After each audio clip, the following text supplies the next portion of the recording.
Hey everyone. In this video, I will show you how to delete a Facebook page. Let's get right into this guide. First, log in to your Facebook account and switch to the Facebook page you want to delete.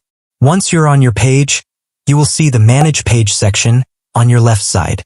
Click on Settings to access your page settings.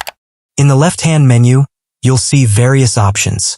Scroll down and click on the Facebook page information. Now, you will see different options on the screen. Just below the Managing Page Information, you will find Deactivation and Deletion.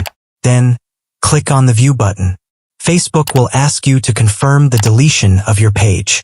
To confirm your decision, you'll need to enter your Facebook password. This is an additional security measure to prevent accidental deletions. Once you've entered your password, click on Delete Page, and that's how you delete a Facebook page. If you found this video helpful, don't forget to like, share, and subscribe for more tutorials.